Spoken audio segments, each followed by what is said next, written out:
아멘. 할렐루야. 여러분, 날씨가 많이 따뜻해졌습니다. 날씨 참 좋죠? 예. 따뜻해지니까 좀 살 것 같습니다. 지난 겨울은 정말 너무너무 추워서 사무실에 와서 그냥 다리를 항상 오돌돌돌돌 떨었던 기억이 납니다만, 이렇게 따뜻해지니까 참 좋습니다. 여러분의 인생에도, 또 여러분의 가정에도, 여러분의 삶에도 그리스도의 따뜻한 계절이 오시기를 주님의 이름으로 축복합니다. 옆에 분 가면 다시 한번 인사하겠습니다. 하나님께서 당신을 축복해 주시길 원합니다. 축복해 주시길 원합니다.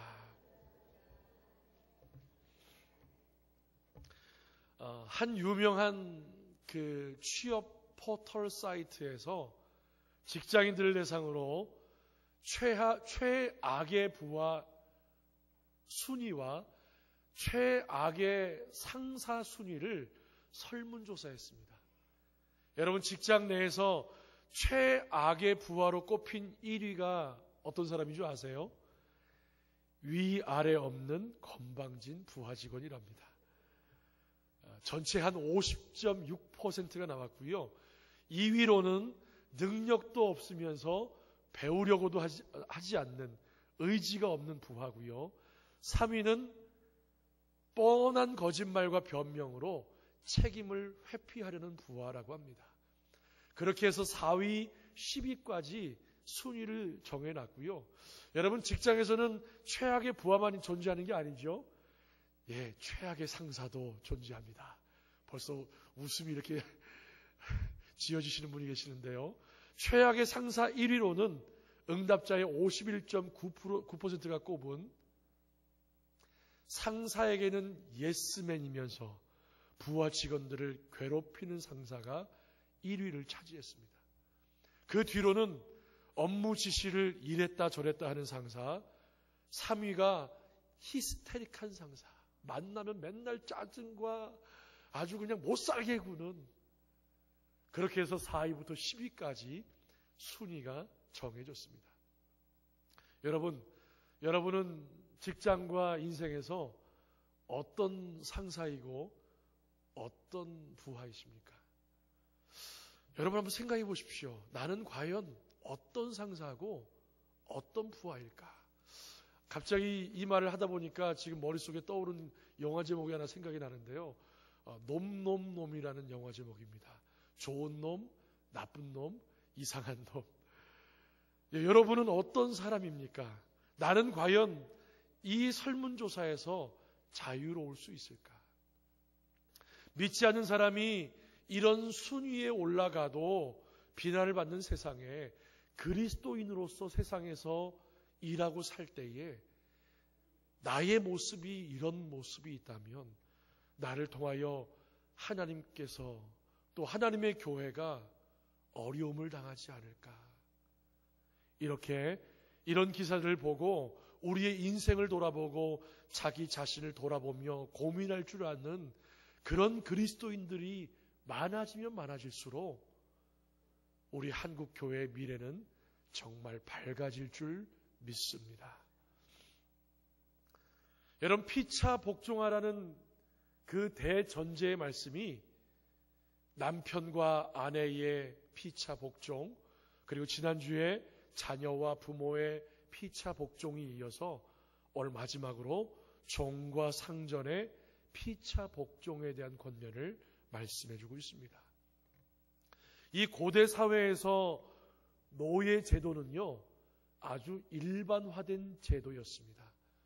누구 하나 왜 노예를 그렇게 비상식적이고 비인격적으로 대우하느냐고 거의 말하지 않는, 그나마 한두 명 철학자 정도가 말하는 정도의 뿐이고 대부분의 사람들이 그 노예 제도를 인정하고 자연스럽게 받아들이던 시대였어요.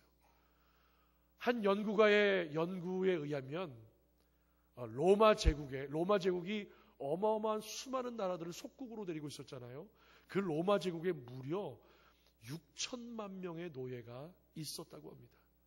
심지어 어떤 도시들은요, 노예들의 숫자가 자유자들의 숫자보다 더 많은 도시들도 있었다고 합니다. 그 당시에 종은 세습될 수가 있었습니다. 그리고 돈을 주고 살 수도 있었습니다. 어떤 사람에게 돈을 빌려줬는데 그 사람이 돈을 못 갚는 경우 그 사람이 데리고 있는 종을 대신해서 돈 대신 받기도 했습니다. 일반적으로 전쟁에서 패해서 전쟁 포로로 끌려온 사람들은 거의 대부분 종이 되었습니다. 그 당시 아리스토텔레스가 말하기를, 우리가 너무나 잘 아는 아리스토텔레스가 말하기를, 노예는 일종의 영혼을 가진 재산이다 라고 말할 정도로 인격적인 존재가 아닌 물건으로 취급되던 그런 시대였습니다. 법적으로 아무런 권리도 갖지 못한 소지품, 재산 취급을 받았기 때문에 사실상 주인 마음대로 종들을 다룰 수가 있었습니다. 그래서 주인의 마음에 들지 않으면 이 종들은 채찍에 맞기도 하고, 심한 경우 손과 발이 잘리기도 하고, 사슬에 매여서 감금당하기도 하고, 맞아서 이가 다 부러지기도 하고 눈이 뽑히기도 했고요. 심지어는 맹수들에게 그 종을 던져주어서 비참한 죽음을 맞기도 했습니다. 심지어 십자가에 달려 죽기도 했습니다.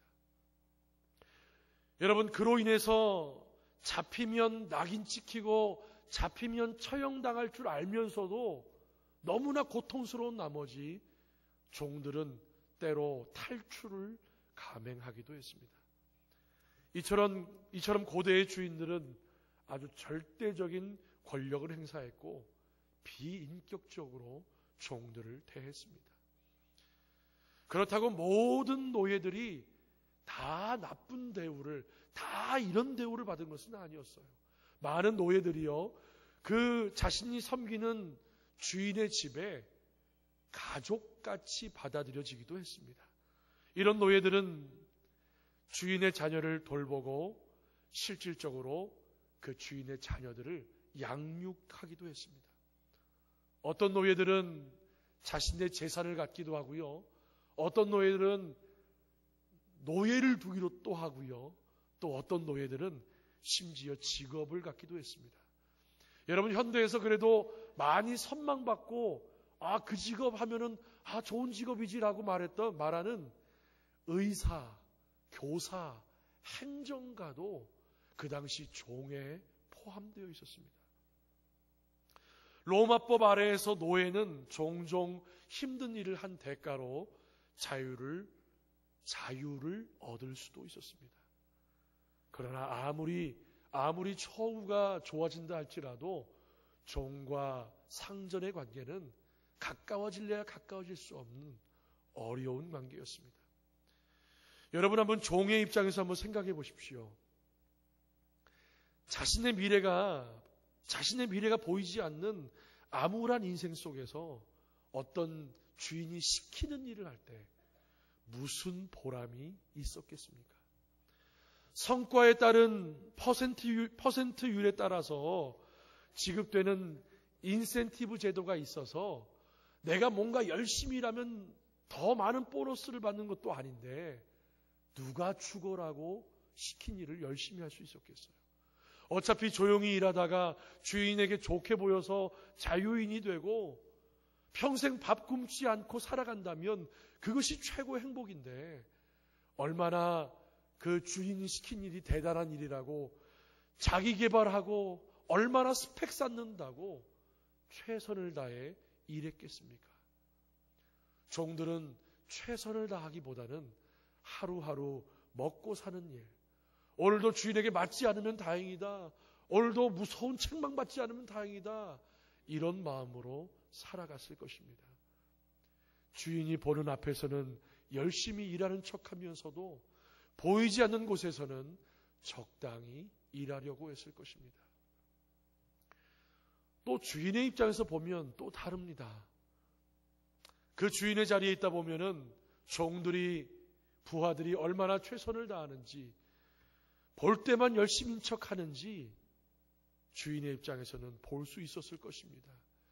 그런 상황에서 주인들은 종들을 다룰 때에 그들을 위협하고 무섭게 대하고 채찍을 들어야 그나마 일을 제대로 할 수 있을 거라고 그렇게 생각했던 것입니다. 여러분, 이렇게 종의 생각이 다르고 이렇게 주인의 생각이 다르니 이 관계가 가까워질래야 가까워질 수 있겠습니까? 이 관계의 악순환은 계속 되었던 것입니다. 그런데 초대교회 당시에 많은 노예들과 주인들이 예수 그리스도를 믿기 시작했습니다. 교회에 다니기 시작했어요. 함께 한 교회에 다니다 보니까 여러분, 바울을 통해서 주시는 말씀이 뭐였어요? 종이나 자유자나 그리스도 예수 안에서 모두가 다 하나이니라. 모두가 다 하나라는 말씀, 모두가 다 차별 없는 동등한 하나님의 사람이라는 말씀을 듣고는 교회 안에서 이 종들과 주인들은 그 말씀을 들으면서 교회 안에서 동등한 대우를 받았습니다. 교회 바깥에서, 가정에서 한 번도 받아보지 못한 동등한 대우를 교회 안에서 받게 됩니다. 그런데 예배가 마치고 집으로 돌아가면 또다시 동등한 대우가 아니라 또다시 주인의 그 엄한 벌과 무서운 소리와 무서운 채찍에 두려워 떨어야 하는 자유 없는 인생이었습니다. 여러분, 이런 애매한 상황, 교회에서는 이렇게 가르치고 삶은 이런데 이런 애매한 상황이다 보니까 바울은 그 당시 종들과 주인의 문제에 대해 정직하게, 솔직하게 다뤄야만 했던 것입니다. 그래서 오늘 말씀, 종과 상전에 대해서 우리에게 말씀해 주고 있습니다. 이 말씀은요, 우리에게 두 가지 원칙, 두 가지를 권면해 주고 있어요. 어떻게 그리스도인이면서 직장인 부하로서, 그리고 직장인 상사로서 살아가야 할지, 좀 더 포괄적으로 이 말씀을 들여다보면 우리가 이 땅을 살아가는 동안 만나는 사람들을 대할 때, 내가 만나는 아파트의 수희 아저씨를 만날 때, 내가 만나는 학교의 선생님을 만날 때, 내가 만나는 직장의 상사나 이웃 주민들이나 친구들을 만날 때 내가 어떤 관계 속에서 어떤 관계의 원칙을 가지고 사람들을 대하고 살아야 할지 오늘 그 중요한 믿음의 원리에 대해 두 가지로 말씀해 주고 있습니다. 우리 5절 말씀 같이 한번 읽어보겠습니다. 5절입니다. 시작. 종들아 두려워하고 떨며 성실한 마음으로 육체의 상전에게 순종하기를 그리스도께 하듯 하라. 이 초대교회에 주신 말씀을 지금 이 시대로 그대로 끌어오면 여러분이 만나는 직장의 모든 상사들에게 누구에게 하듯 하라고요? 그리스도께 하듯 하라. 여러분이 만나는 인생의 모든 사람을 만날 때에 누구에게 하듯 하라고요? 주님에게 하듯 하라는 겁니다. 여러분, 이 말이 과연 쉬운 일일까요? 과연 상사를 만났을 때 주님 대하듯 할 수 있을까요? 직장 상사가 너무나 이기적이어서 부하가 만들어 놓은 모든 성과 노력들을 다 뺏어가서 자기가 만든 성과처럼 뒤집어 놓는 그런 상사를 만났을 때, 자기가 기분 좀 나쁘다고 자기 감정에 따라서 부하들을 우습게 여기고 막말하고 그런 사람을 만났을 때, 자신의 출세길을 열어줄 상사한테는 간이라도 빼줄 듯이 예스맨으로 살면서 부하를 종부리듯 하는 그런 상사를 만났을 때, 여러분, 그런 사람을 만났을 때도 이 말씀을 적용해야 됩니까? 도저히 내 마음에 순종하고 싶지 않은 상사를 만났을 때에도 이 말씀을 지켜야 한다는 거냐는 거예요. 네, 그렇습니다. 지금 에베소에 있는 종들은 인격적인 주인을 만난 종들도 있지만 거의 대부분 비인격적인 주인을 만난 그런 종들이었습니다. 오늘 바울은 인격적인 주인들을 만났을 때 그리스도께 하듯 섬기라고 말씀하신 것이 아니라 인격적이든 비인격적이든 어떤 상사를 만나든지 간에 내 주변에 어떤 이웃과 어떤 사람들을 만나든지 간에 그 사람들을 대할 때 그리스도께 하듯 하라 말씀하시는 겁니다. 그런데 과연 그렇게 살아갈 수 있을까요? 아무리 그리스도인이라고 하지만 어떻게 그런 상사를 향하여 주님 대하듯 하고 살 수 있을까요? 여러분, 우리가 사람의 관계에서 문제가 생기는, 사람의 관계가 틀어지고 깨지는 가장 핵심적인 이유가 뭔지 아십니까? 사람을 대할 때 사람을 대하듯 하기 때문입니다. 아니, 목사님, 이게 무슨 말씀입니까? 그럼 사람을 대할 때 사람 대하듯 하지 누굴 대하듯 하란 말입니까? 사람은요, 상대방을 대할 때 보통 기본적으로 본능적으로 어떤 조건을 보고 사람을 대하기가 쉽습니다. 남자와 여자가 서로 얼굴 안 본다고 만난다고요? 아니요, 다 봅니다. 조건 안 본다고요? 생각합니다. 여러분, 만나는 사람들, 주변 사람들 만날 때 여러분 그런 마음이 본능적으로 들지 않으세요? 아, 이 사람이 나에게 도움이 될 사람인가? 아니면 나를 귀찮게 하고 힘들게 할 사람인가? 여러분 절대 그러지 않으시다고요? 여러분보다 지위가 높은 사람이나 동료나 지위가 낮은 사람을 대하는 여러분의 태도를, 직책에 따라 대하는 여러분의 태도를 한번 돌아보십시오. 다르지 않습니까? 바울은 말합니다. 상전을 대할 때 그리스도께 하듯 하라고요. 6절 말씀을 볼까요? 6절을 보십시오. 시작.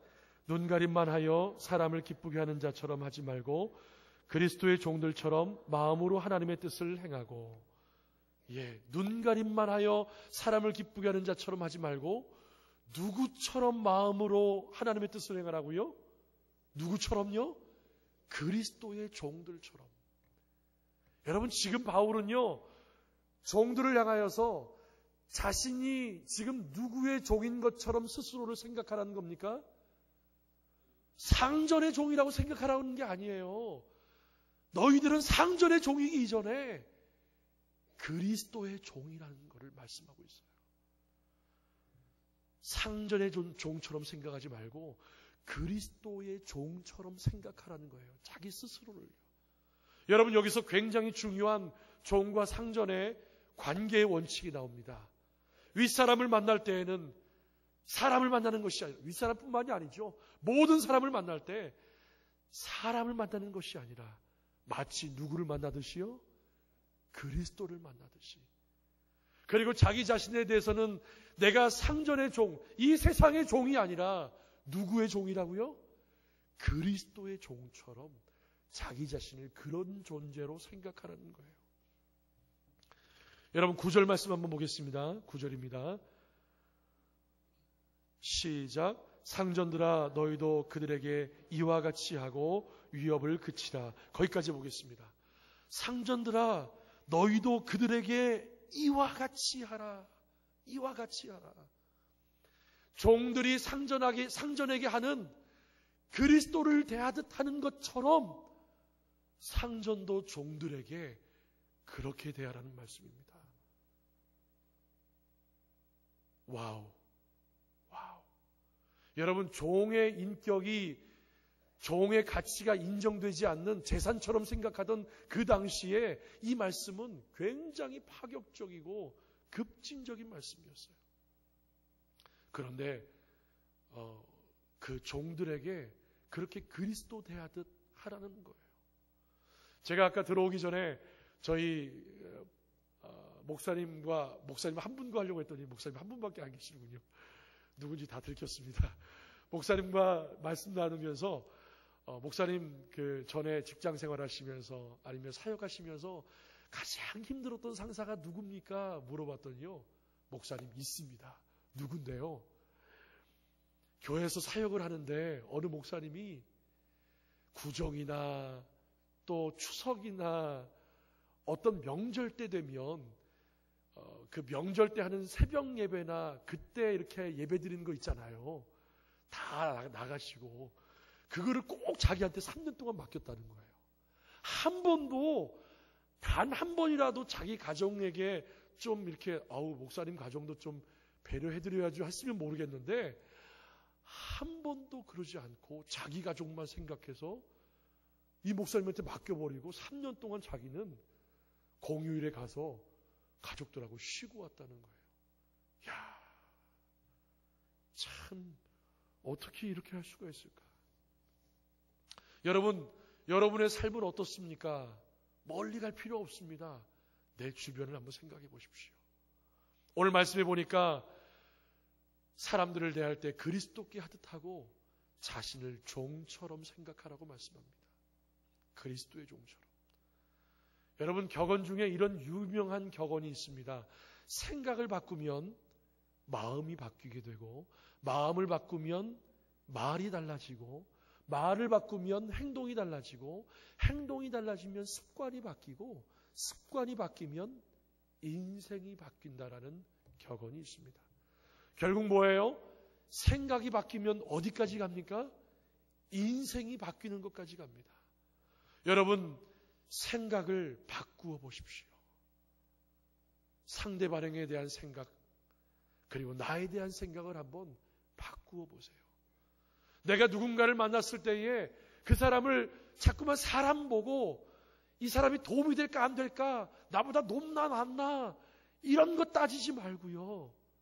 나는 지금 주님을 만나고 있다 라는 마음으로 누구든지 만나보십시오. 그리고 나에 대해서는 나는 사람의 종이 아니고 나는 세상의 종이 아니라 주님의 종이다 라는 생각으로 바꿔보십시오. 그리고 그것을 내가 만나는 모든 사람들과의 관계에 한번 적용해 보세요. 여러분, 예수님께 함부로 대할 수 있습니까? 예수님께 소리치고 욕할 수 있습니까? 우리는 그렇게 못해요. 그리스도의 사람들이기 때문에요. 우리가 그리스도의 종이라면 절대 그럴 수 없는 거예요. 여러분, 사람을 만날 때에 주님을 만난다고 생각하고 나 자신을 그리스도의 종으로 생각한다면 내가 이 세상에서 함부로 대하거나 내가 이 세상에서 소리칠 수 있는 사람은 이 세상에 아무도 없을 것입니다. 사랑하는 여러분, 누군가를 만날 때 그 사람을 그리스도 대하듯 하십시오. 여러분, 코람데오라는 말이 있습니다. 뭐라고요? 코람데오. 코람데오라는 말은 하나님 앞에서라는 뜻입니다.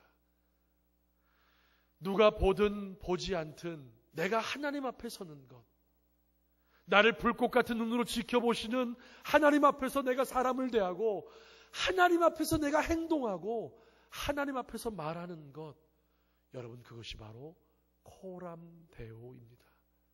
사랑하는 여러분, 누군가를 만날 때에 사람의 겉모습을 보는 것이 아니라 그 사람 뒤에서 나를 지켜보시면서 내가 죽게 하듯 하나 아니면 사람에게 하듯 하나 나를 지켜보시는 그 하나님을 발견할 수 있는, 그 하나님을 찾아낼 수 있는 그런 우리의 눈을 열어달라고 하나님께 기도할 수 있기를 소망합니다.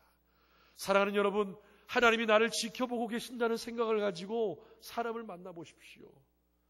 하나님께서 나를 지켜보신다는 생각을 가지고 누가 보든지 보지 않든지 새벽이든 밤이든 정직하게 행동해 보십시오.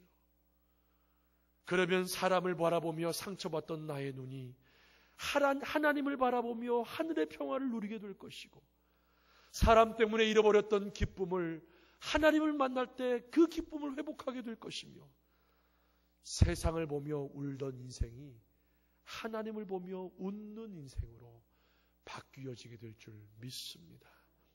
여러분의 인생이 그런 놀라운 축복의 인생 되시기를 우리 구주 예수님의 이름으로 축복합니다. 여러분, 사람은 마음으로는 다른 생각을 하면서 마음과는 다르게 행동할 수 있습니다. 대부분의 사람들은 자신의 마음과는 다르게 행동하는 것에 어쩌면 익숙해져 있는지도 모릅니다. 그러다 보니 직장에서 열심히 일은 하지만 마음에 안 드는 사람을 만나고 마음에 안 드는 일을 하려니 답답하고 힘이 드는 것입니다. 내가 그렇게 열심히 일을 해보지만 마음에는 기쁨이 없습니다. 내가 과연 이 직장을 계속 다녀야 할까? 퇴근하기 전에 사직서를 씁니다. 다음날 아침에 가지고 와요. 이걸 또 꺼내놓고 봤다가 다시 집어넣었다가 꺼내놓고 봤다가 자식들 생각나서 다시 집어넣었다가 꺼내놓고 봤다가 가족 생각이 나서 또 집어넣는 우리 아버지들이, 우리 남편들이 그렇게 세상에서 살고 있습니다. 여러분, 그럴 때 우리 그리스도인들은 어떻게 하면 좋을까요? 5절 말씀을 한번 보겠습니다. 5절, 종들을 두려워하고 떨며, 그 다음에 뭐라고 말씀하죠? 성실한 마음으로. 6절을 보겠습니다. 눈가림만 하여 사람을 기쁘게 하는 자처럼 하지 말고 그리스도의 종들처럼 무엇으로 하나님의 뜻을 행하라고요? 마음으로. 7절입니다. 무엇으로 섬기기를 주께 하듯 하라고요? 기쁜 마음으로. 오늘 3번 연속으로 마음으로 하라고 합니다. 성실한 마음으로, 기쁜 마음으로 하라는 거예요. 사랑하는 여러분, 직장에 있든지 어떤 일을 하든지 내가 누구를 만나든지 몸으로 일하지 마십시오. 마음으로 일하십시오. 몸으로 사람을 만나지 마십시오. 마음으로 사람을 만나십시오. 우리의 열심과 노력이 누군가에게 보여지기 위해서 노력하지 마시고 나의 마음이, 나의 진심이 상대방에게 느껴지도록 그렇게 일하고 그렇게 사람을 만나십시오. 무슨 일을 하든지 하나님이 나를 보고 계시며 내가 언젠가 저 자리에 올라갔을 때에, 내가 언젠가 오너의 자리가 되었을 때에 나와 똑같은 사람들을 붙여주실 거라는 생각을 가지고 내가 지금 이 자리에서 최선을 다해야 내가 오너가 됐을 때 최선을 다하는 사람을 만나겠구나. 내가 마음으로 일을 해야 내가 나중에 오너가 되었을 때 마음으로 일하는 사람들을 만나겠구나. 여러분, 이런 마음으로 성실히 일하십시오. 억지로 하는 것이 아니라 하나님께서 주시는 은혜를 힘입어 기쁨으로 하십시오. 이 세상은 우리의 성과에 따라서, 우리 일의 결과에 따라서 뭔가 보너스를 주고 뭔가 상을 베풀지는 모르지만 우리 하나님께서는 우리의 마음의 진실함을 보고 우리의 마음의 중심을 보며 우리에게 복을 주시는 줄 믿습니다. 여러분, 마음으로 일하되 6절 마지막 부분에 있는 것처럼 그리스도의 종들처럼 마음을 다해 무엇을 하라고요? 하나님의 뜻을 행하고. 하나님의 뜻을 행하고. 여러분, 나를 그 직장에 보내주신 하나님의 뜻이 있다는 겁니다. 나에게 그런 사람을 만나게 해주신 하나님의 뜻이 있다는 거예요. 하나님의 뜻이 있다는 거예요. 여러분, 좋은 일이든 어려운 일이든, 좋은 직장이든 힘든 직장이든, 괜찮은 곳이든 형편없는 곳이든 장소가 중요한 게 아니에요. 얼마나 많이 버느냐가 중요한 게 아닙니다. 그곳이 어떤 곳이든 나를 그곳으로 보내신 하나님의 뜻을 그곳에서 발견할 수 있는 것, 여러분, 그것이 중요한 거예요. 나를 통하여서 뭔가 그곳에서 뭔가 하나님의 뜻을 이루기를 원하시는 그 하나님의 뜻을 찾아내는 것, 그게 중요한 거라는 거예요. 그 하나님의 뜻을 발견하고 그 하나님의 뜻을 찾아낼 때, 그런 마음으로 일을 할 때 더 이상 그 일은 사람 일이 아니라, 더 이상 그 일은 세상 일이 아니라 바로 거룩한 하나님의 일, 거룩한 하늘의 사역이 되는 것입니다.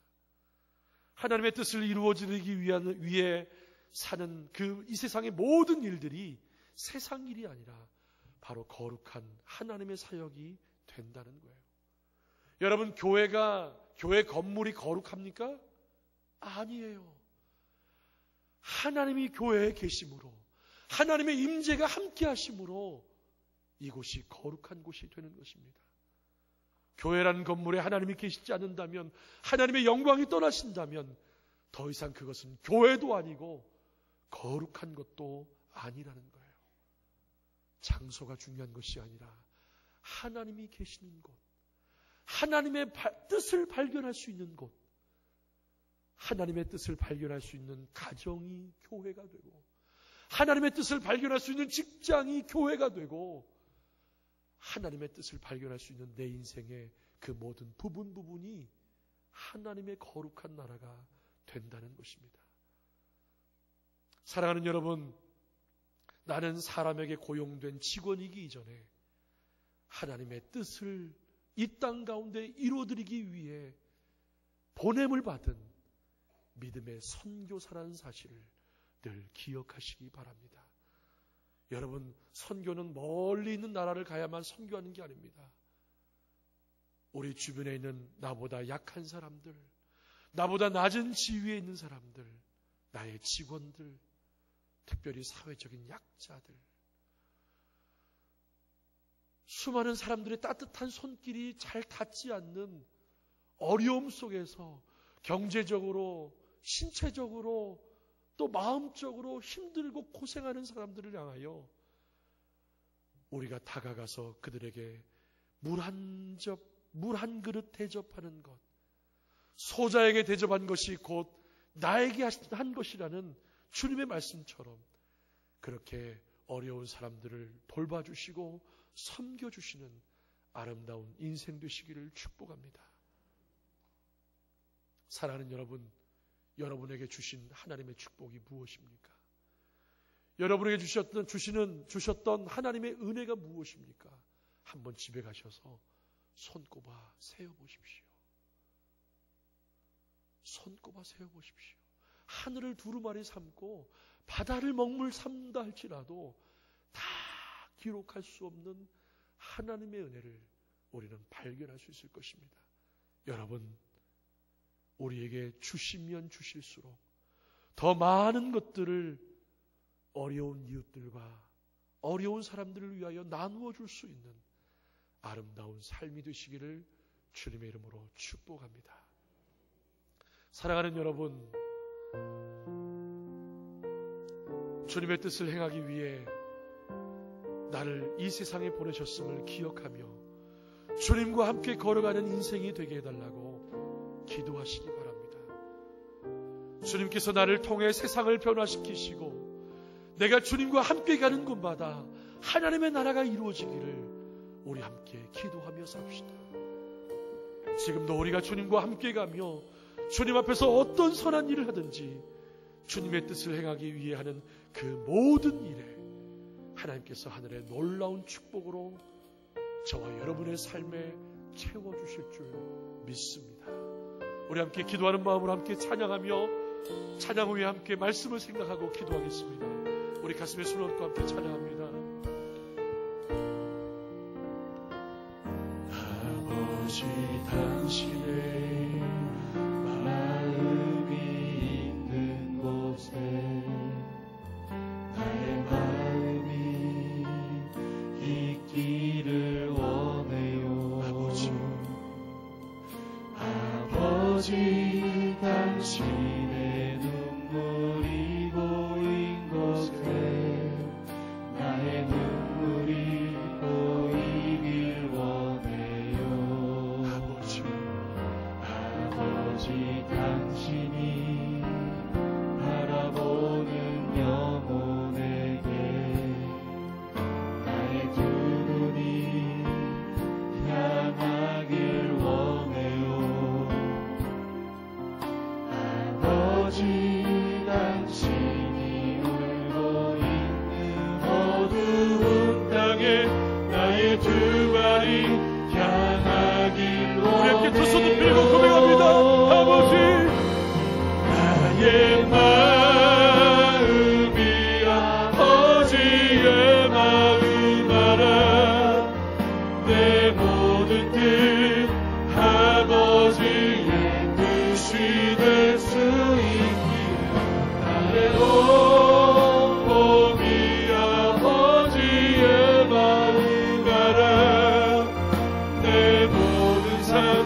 나의 마음이 아버지 마음 알게 하여 주옵소서.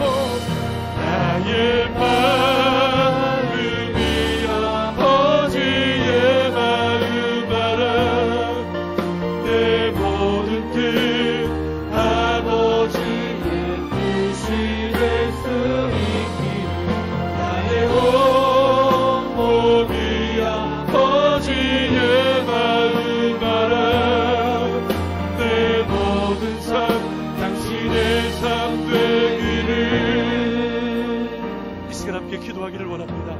하나님 아버지, 우리에게 예수 그리스도의 마음, 하나님의 마음을 우리에게 주셔서 우리가 그리스도의 종임을 깨닫게 하여 주시고, 우리의 직장의 상사를 만나거나 동료를 만나거나 부하직원을 만날 때, 아니 내 주인 이웃 주민들을, 여러 내 삶의 많은 이웃들을 만날 때에 하나님 그들을 대할 때 사람으로 대하는 것이 아니라 그리스도께 하듯 호람되어 하나님 앞에서 섬기며 살 수 있는 우리의 인생이 되게 하여 주시옵소서.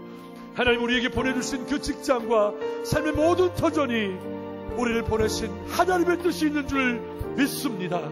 하나님의 뜻을 발견하게 하여 주시고, 그곳이 하나님과 함께하는 거룩한 땅, 거룩한 직장, 하나님과 함께하는 그 땅이 되게 하여 주시옵소서. 우리에게 성실한 마음을 주시고 기쁜 마음을 주셔서 몸으로 일하는 것이 아니라 마음으로 일하게 하여 주시고, 우리가 가는 곳마다 예수의 사랑이 넘쳐나고 예수의 은혜가 넘쳐나서 우리를 통하여 가는 곳마다 하나님의 나라가 확장되게 하여 주시옵소서. 이 시간 다같이 통성으로 말씀을 생각하며 함께 통성으로 기도하겠습니다. 아버지 하나님 감사합니다. 오늘 주신 어머니 말씀을 통하여서 주의 아버지 하나님이여, 우리가 예수 그리스도의 종임을 깨닫게 해주시고, 우리가 만나는 모든 사람들이 아버지 하나님 우리에게 보내주시는, 우리가 그리스도께 하듯 하라고 보내주신 하나님의 귀한 사람들임을 기억하게 하여 주시고, 아버지 하나님 우리의 감정과 우리의 생각과 내 마음대로 아버지 결정하고 내 마음대로 사람을 대하는 것이 아니라, 아버지 하나님 우리가 사람을 대할 때에 주님을 대하듯 숙계하듯 할 수 있도록 우리에게 아버지 겸손한 마음과 섬기는 마음과 기쁜 마음과 성실한 마음을 허락하여 주시옵소서. 아버지 하나님 우리가 직장 나가는 것이 기쁘게 하여 주시옵소서. 우리가 사람 만나는 것이 기쁘게 하여 주시옵소서. 주여 하나님께서 함께하여 주셔서 가는 곳마다 하나님의 은혜가 넘쳐나게 하여 주시고, 우리가 가는 곳마다 보람되어 하나님 앞에서 살아감으로 말미암아 하나님을 발견하고 하나님의 뜻을 발견하며 그곳이 하나님의 나라 되게 하여 주시옵소서. 우리의 가정이 하나님 나라 되게 하여 주옵소서. 우리의 직장이, 우리의 삶의 모든 터전이 하나님 나라 되게 하여 주시옵소서. 하나님 나라께 모든 것을 맡겨드리며 예수님. 사랑의 하나님 감사합니다. 오늘 말씀을 통하여 우리가 그리스도의 종임을 깨닫게 하심을 감사를 드립니다. 우리가 어떤 사람을 만나든지 사람을 대하듯 한 것이 아니라 그리스도께 할 수 있도록 하나님 우리에게 하나님의 마음을 주시고, 고람되어 하나님 앞에서 누가 보든 보지 않든 하나님 앞에서 내게 맡겨주신 사명감을 가지고 성실하게 기쁜 마음으로 일할 수 있도록 우리의 삶을 축복하여 주시옵소서. 하나님과 함께 가게 하여 주시옵소서. 하나님과 함께 집으로 돌아가고 하나님과 함께 직장으로 나가고 하나님과 함께 이 세상을 든든히 살아갈 수 있도록 우리를 축복하여 주시옵소서.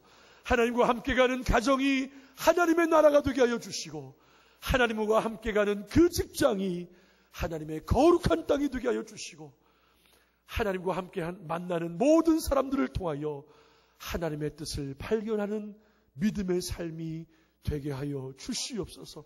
그렇게 믿음의 삶을 통하여 살아가는 모든 하나님의 백성들에게 하늘의 놀라운 축복과 땅의 기름진 복과 이른 비와 늦은 비로 마음껏 축복하여 주셔서 하나님의 자녀들에게 주시는 놀라운 복을 마음껏 누리며 살게 하여 주시옵소서.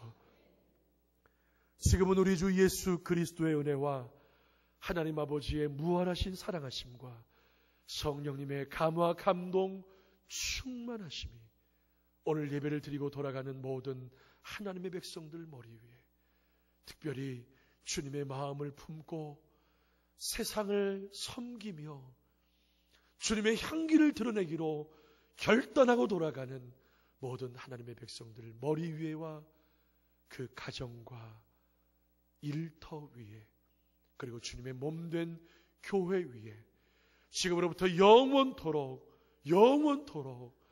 항상 함께 있을지어다. 아멘.